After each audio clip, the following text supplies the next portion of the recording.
मेश्राम जी ने ऐलान किया था कि लाखों के तादाद में नागपुर हेडक्वार्टर पर लाखों लोगों का मोर्चा करने वाले हैं। उसी को लेकर हम बातचीत करेंगे। बड़े पैमाने पे आप हमारे कैमरामैन से कहेंगे पूरे दिखाने की कोशिश करिए कि बड़े पैमाने पे लोग लगभग यहाँ पर पूरा ग्राउंड खचाखच भर चुका है और बड़े पैमाने पे लोग यहाँ पर निरंतर आ भी रहे हैं। तो बड़े पैमाने पर लोगों से हम बातचीत करेंगे कि क्या कारण है कि आरएसएस हेडक्वार्टर को जो घेरने की बात की गई। तो हमारे साथ कार्यकर्ता है, कहाँ से आए हैं, इनका परिचय जानेंगे। कहाँ से आए हैं सर आप? सर मैं डॉक्टर अखिलेश पटेल आजमगढ़ जिले से आजमगढ़ उत्तर प्रदेश से और आजमगढ़ मंडल का जो है राष्ट्रीय पिछड़ा वर्ग मोर्चा का जो है मंडल अध्यक्ष हूँ। और हम लोग जो है आरएसएस के हेडक्वार्टर को जो है घेरने के लिए जो है आए हुए हैं। और जो भारत मुक्ति मोर्चा वामसेप का जो अधिवेशन लगा हुआ था कटक उड़ीसा में, तो बीजेपी और आरएसएस की सरकार ने मिलकर के उस अधिवेशन की परमिशन जो है दी गई थी और उसको खत्म कर दिया गया, क्योंकि वो उस अधिवेशन में ओबीसी के जो है करीब 80 जो है मुद्दे जो है रखे गए थे चर्चा के लिए, जिससे हमारा ओबीसी समाज बहुत बड़े पैमाने पे जो अपने हक अधिकार की लड़ाई लड़ने के लिए मैदान पे उतर रहा था। लेकिन इन लोगों ने परमिशन को रद्द करके जो है हम लोगों के हक अधिकार यानी कि जो आर्टिकल 19 है उसका उल्लंघन इन लोगों ने किया है। तो उसके विरोध में आज हम लोग जो आरएसएस के हेडक्वार्टर पे जो है करीब 10 लाख लोगों की भीड़ के साथ जो है जाने वाले हैं। और यहाँ पे जो है लगभग 2 लाख से ऊपर लोगों की जो है संख्या जो इकट्ठा हो चुकी है। आप लोगों ने नागपुर ही क्यों चुना? क्या खास कारण रहा कि नागपुर को हेडक्वार्टर को ही चुनने का? क्योंकि प्रशासन तो बीजेपी के है, लोग ये कह रहे हैं प्रशासन बीजेपी के है, तो संसद भवन या बीजेपी के दफ्तर को घेरने का काम, नागपुर हेडक्वार्टर ही क्यों चुना?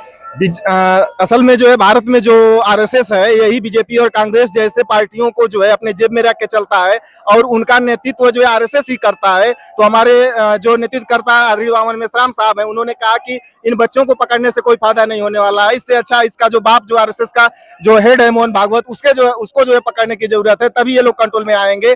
और वो लोग यही जो है मतलब आरएसएस के हेडक्वार्टर से ही नागपुर से ही जो है ये पूरे देश की सरकार जो है चलाने का काम कर रहे हैं। इसलिए एसटी, एससी, ओबीसी और माइनॉरिटी के बहुजन समाज के 85 से 90% लोग जो है इस मैदान में जो है इकट्ठा हुए हैं और यहाँ से हम लोग जो है आरएसएस के हेडक्वार्टर पर जो है मोर्चा लेके जाने वाले हैं। जी, तो साथियों देख सकते हैं कि बहुजन समाज के बड़े पैमाने पे लोग यहाँ उपस्थित हो रहे हैं।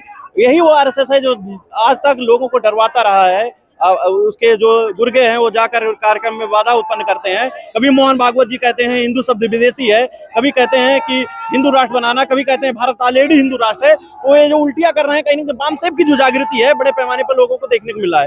तो हम और भी कार्यकर्ता से बातचीत करेंगे। कहाँ से आए हैं सर आप? हम आजमगढ़ उत्तर प्रदेश से आए हैं। मैं बहुजन मुक्ति पार्टी का जिला अध्यक्ष दीपांकर कुमार मैं बोल रहा हूँ। पार्टी से भी है। तो जिस तरह ये आरएसएस हेडक्वार्टर है, ये बताया जाता है बड़ा पावरफुल है आरएसएस, पूरे देश में 100 साल पूरे हो गए, लेकिन आप लोग उसका घेरने काम कर रहे हैं। अब तो भूल जाइए, अब तो वामसेप की सीख करके वो उल्टी कर रहे हैं, बोल रहे हैं कि हिंदू भी मुस्लिमों द्वारा दी गई गाली है और वामसेप बहुत पहले से पढ़ा रहा था। तो अब ये सिद्ध हो गया है कि वामसेप उनका बाप है, आरएसएस बच्चे हो गए हैं। ये तैनात करके ये पब्लिक ने दिखा दिया है। और आरएसएस अब जो आतंकवादी संगठन है ये हम नहीं कह रहे हैं, वो सरदार पटेल से लेकर बहुत सारे लोगों ने उस पर बैन लगाया और हम भी ये मांग करते हैं कि ऐसे आतंकवादी संगठनों को बैन करना चाहिए। और जो इनके गुर्गे हैं जो आतंकवादी की तरह लाठी डंडे लेकर लोगों के समाज में जाते हैं, क्या ये संवैधानिक है? लेकिन हम तो संवैधानिक रूप से आज आरएसएस का घेराव करेंगे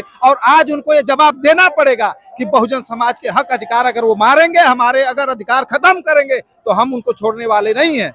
क्या संदेश देंगे जो बहुजन समाज के लोग अभी भी वामसेप की ताकत को नहीं समझ पा रहे हैं? क्योंकि ये वामसेप ने ही पहली जुर्रत की थी 2022 में, उसके बाद बहुजन समाज के कुछ और संगठनों ने आरएसएस हेडक्वार्टर घेरने की बात की थी, फिर वामसेप ने काम किया है। तो लोगों तक क्या संदेश देंगे? अभी ये संदेश हमारा पूरे देश के और बहुजन के वो जो लोग तलवे चाटने का काम कर रहे हैं, ऐसे तलवे चाटने वाले लोग जब तक अपनी इतिहास को नहीं जानेंगे, आज जो यूजीसी बिल आया, अगर जो तलवे चाट रहे हैं उनका वो देखे ना कि हमारे हक के लिए कौन लड़ रहा है और कौन उसको बचाने की बात कर रहा है। तो उनको वामसेप की ताकत से जुड़ना चाहिए। अगर नहीं जुटेंगे तो पूरे देश की जो छोटी लेवल की पार्टियां हैं वो सब ये आरएसएस और बीजेपी मिल करके इनको खत्म कर देंगे और इनको आने वाले कल में फिर अंततोगत्वा वामसेप की शरण में आना पड़ेगा। अगर नहीं माने तो इन लोगों को गुलामी करनी पड़ेगी। जी सर, आप कहाँ से आए हुए सर?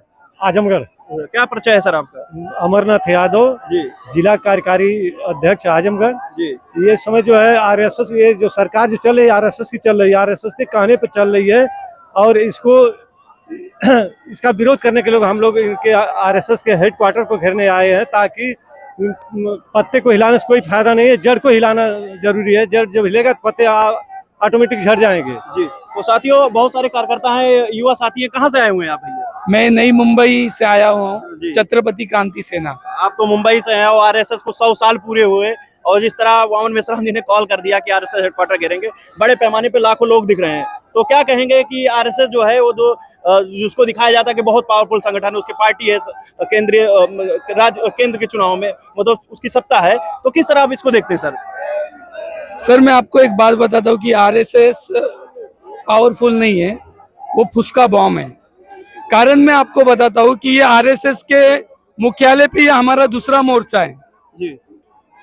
और जब भी हमारा यहाँ पे मोर्चा होता है ना, आरएसएस के सब लोग यहाँ से फरार हो जाते हैं जी। तो ये फुसका बॉम्ब है, वो सत्ता में बैठने के बाद में भी फरार हो जाते हैं, तो मुझे नहीं लगता कि वो हमसे पावरफुल है।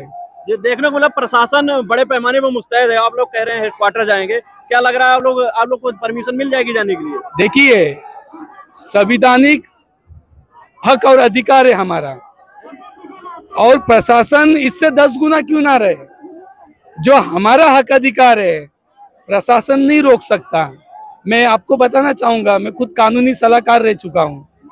जो पुलिस वाले यहाँ पे रुके हैं ना, एक जमाने में मैं उनको बताता था कौन सा धारा लगाना है, तो यदि वो रोकेंगे और गैर संवैधानिक काम करेंगे तो शायद कार्रवाई उन पे भी हो सकती है। बहुत बहुत धन्यवाद।